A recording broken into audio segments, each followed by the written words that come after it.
Because when you get the offer and you are happy, you think, oh, that's the best. When you come, you see other students who are also doing the same program as you, and they are not paying much money. And you have to work extra hours, you have to stress yourself, you have to really, put yourself under intense pressure. And you think that pressure won't have any effect on you as a person, on your health or on your well-being, the way you view life, on your mental health. It's going to affect you. Take it from someone who has been here for a while. It's going to affect you. So in today's video, we are going to be looking at the minimum cost you need to relocate to Australia without a scholarship. So I'm going to be giving you guys the updated rates of so many different things you need to pay for. I mean, very, very important things you have to pay for if you want to relocate to Australia in 2024. So these rates I'm going to be reading out, they have been reviewed, they have been updated, and they're actually current as it stands as of today, because we attended a visa seminar last week. So I had to reconfirm some of these costs and rates um, with the conference organizers. In the example I'm going to be using today, this is a single person who is coming to do a 2-year master program in Australia without scholarship. So let's jump right into the costs. So the first thing you need to pay for is the student visa application fee. So this application fee, as of last year, it was $710. In fact, as of 30th of June, it was still $710. But from 1st of July, the new student visa change was implemented. So it drastically increased to $1,600. So if you're looking at applying for student visa, you have to pay $1,600. Although there are categories of people who are exempt, but let's just work with this for now. So the next thing that is also very, very important that you have to handle is your proof of funds. So for those of you who don't know, proof of fund is the amount of money that is required for you to show that you will be able to take care of yourself while in Australia, pay for your tuition, do basic things while you come to Australia, get an accommodation and stuff. So proof of fund is just to know that you will be financially okay when you come to Australia. So this proof of fund, it was also reviewed. The amount for the proof of fund it also increased. So currently, the proof of funds sits at $29,710. Please mind you, when I say dollars here, I'm referring to the Australian dollars. So another important thing that you must do before coming is the health insurance package. So as a student, you have to enroll into the overseas student health cover, and it actually varies based on the duration of your study and also based on how many people are coming with you to Australia. So the three categories, we have the single category, we have the dual category. The dual category comprises of you and your wife. I mean, if you're a woman, then it's going to be you and your husband, or you and your partner. So, and then the multi is family, minimum of three: the man, the woman, and the child.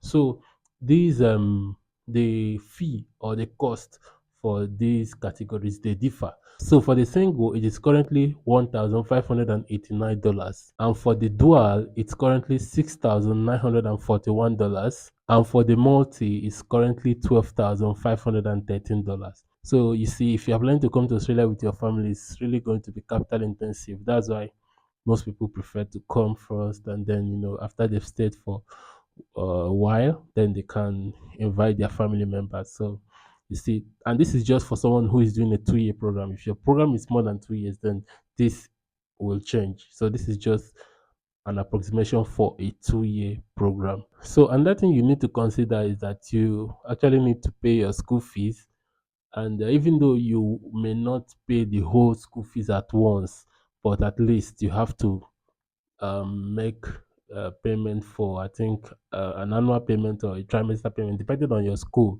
So you have to make some payment for your fees first, your school fees first. Then, when you come to Australia, you can now work and then keep paying the school fees. But normally, the school fees here is charged per trimester. Trimester is like in a session you have three divisions, so you can pay three times. But in some places you pay two times. I'm just talking about my university. So some places you pay two times. So, but the thing is that you actually have to make a payment first for your school fees. So let me use an annual rate of $30,000 for your master's degree. And please, this changes because it depends on the course you are studying. The cost of doing a master's degree in public health is never going to be the same with doing a master of law, a master degree in maybe criminal law, or environment and science or something like that. So it differs depending on how many courses you need to study to get the master's degree. So, but let's just assume that in a year you have to pay $30,000 for your school fee. Now let's come to the flight. Recently flight has also increased a little bit. So, but I think as it stands now, it's still possible to get economy flight from Nigeria to Australia at $2,000, but for single person, right? So let's say that the flight you have to pay is $2,000. But then in this approximation I want to make, I think it's important for me to let you know that there are so many things that I'm not even going to put because the prices change so much and also the conditions differ.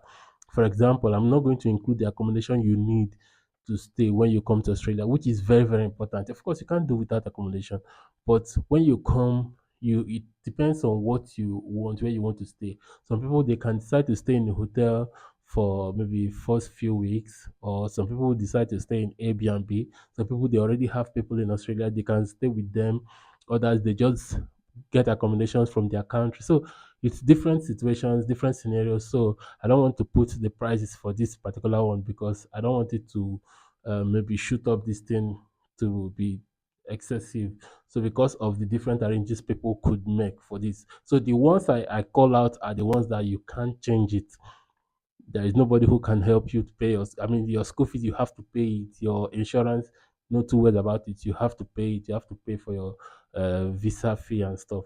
So things like accommodation, I'm not going to include them because of the reason I just gave earlier, and also other things like maybe local transports and let's say local transports for medical tests, because when you are in Nigeria you have to go to Lagos or Abuja to do your medical test. So I'm not going to be including those things because currently I don't even know how much the flight is from wherever you are to go to Lagos to do the medical expenses. But these are things that you have to know that you're gonna spend money on. So apart from that, you also have to prepare yourself because in the first few weeks you'll be in Australia, you really be needing lots of money. So if you are coming with your local currency, of course you have to change it to Australian dollars. Then if you don't really have much money and then you come, then you have to get job as soon as possible. Or if you have someone, the person can also be of assistance to you. But of course, I know that you may not really want to start disturbing someone for a very long time. And of course, it's not really good to do that because this environment is different, so everyone really, really works hard for their money. So you can't feel entitled to someone else's money. You have to try your best to get a job as soon as you can and then start working.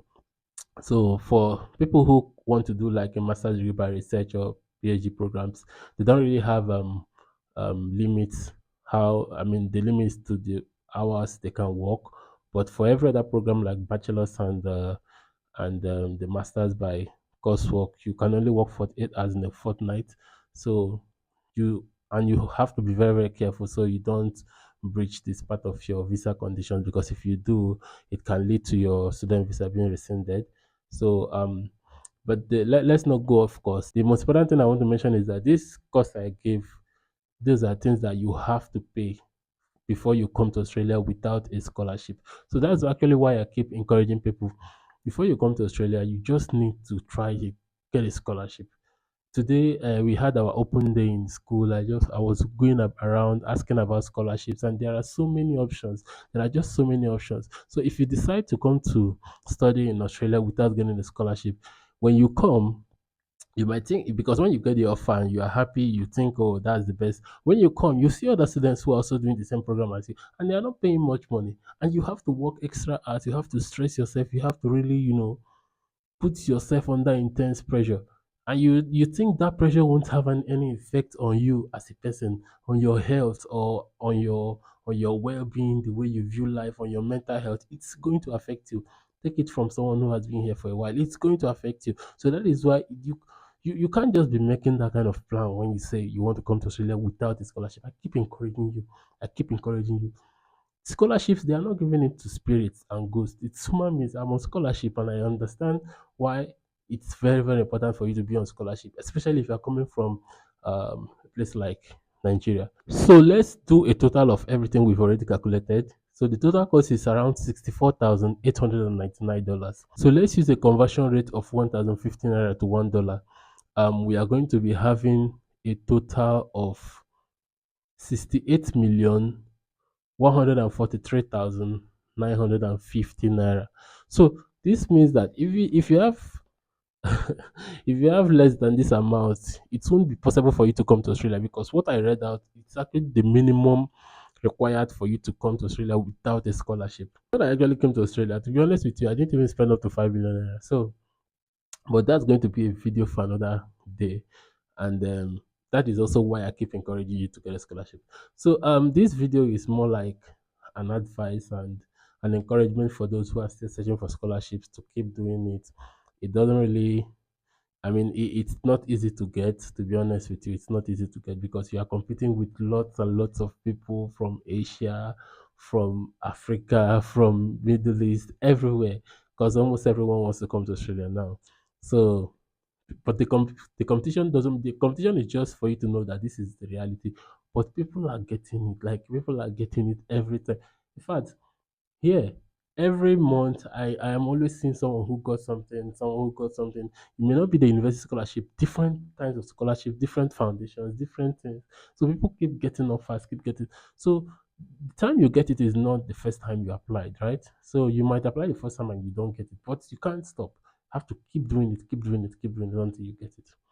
So that's all from me for today, guys, and I hope to see you guys next week. Bye for now.